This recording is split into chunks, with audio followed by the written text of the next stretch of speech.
Have you ever played Follow the Leader? Of course you have, because we've all been kids, and this is a game that you play when you're a kid. It's sort of like Copycat.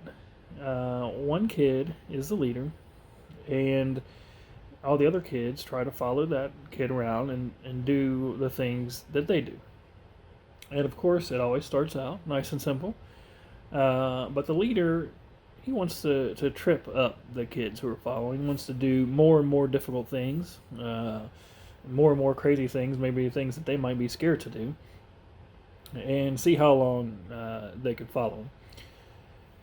Unfortunately, when we think about what it's like to be king, um, and for the king over Israel, I think it's a lot like that game. The king could have been good, the king could have been bad, but whether they make good decisions or bad decisions, the people are just going to get dragged along behind them through whatever decisions that they make. Saul had the potential to be a good king and to make wise decisions, but in this chapter, we really see that he begins to go off the rails. God gives Saul and Israel a pretty serious command at the beginning of this chapter. He tells them to go and wipe out the Amalekites and gives them very specific instructions that they're to wipe out everything, everybody, and to leave no spoil and to take nothing. Very clear instructions. Of course, we saw in previous chapter, a couple chapters ago, where God had given Saul a command to wait, to have a sacrifice, to do an offering, and it seems like Saul's anxiety got to him in that chapter, and he ended up not waiting like God had told him to. And in this chapter, we see Saul choose not to obey God's word again, but this time it seems more like it's his greed and his pride that is beginning to get in the way. He does not carry out God's command.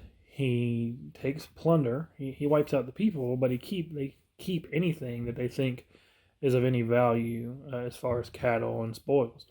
They do exactly what God asked them and told them not to do. Samuel finds out about it. God tells him, I'm sorry that I've made Saul king over the people of Israel. He does not obey me. He doesn't do what I ask him to do. When Samuel finds Saul, Saul's out setting up a monument to himself. So you get a little bit of a glimpse into what is going on inside of Saul's heart. He has all these excuses of, well, he was going to offer the things that he took to God as a sacrifice, and it's like he knows that he sinned, but he just wants to make light of it. He just wants to talk his way out of it and not really deal with what he's done. Samuel says, you may think a little of yourself, but hasn't God appointed you as the leader over Israel? And again, like we talked about last time, it's so important that the leader of Israel was someone who was going to be obedient to God, someone who was going to take the command of God seriously, because that was going to trickle down to the people. If the king was walking in obedience, then the people of Israel were going to walk in obedience, and vice versa. The people were not going to rise above the king, rise above their leader.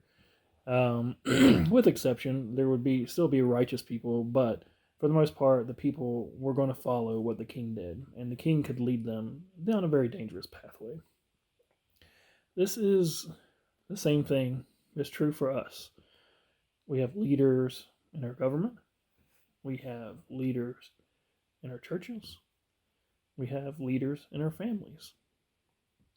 God calls us to be obedient to Him as leaders.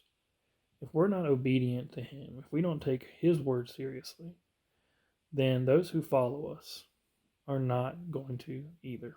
The call to be a leader is a serious one in any capacity because we represent somebody who God has placed in a position of authority. And so we have to seek to take that seriously, to honor Him in everything that we do. And we have that responsibility knowing that the people who are following us are going to be impacted by our good decisions or our bad decisions. Saul had only been king for a short time, but he already seemed to mostly be thinking about himself and what he could get out of the role that God had called him to. God says, I'm going to tear the kingdom away from you and I'm going to give it to someone who's better. Someone who will take my words seriously, who will live in obedience, and who will lead the people to live in obedience as well.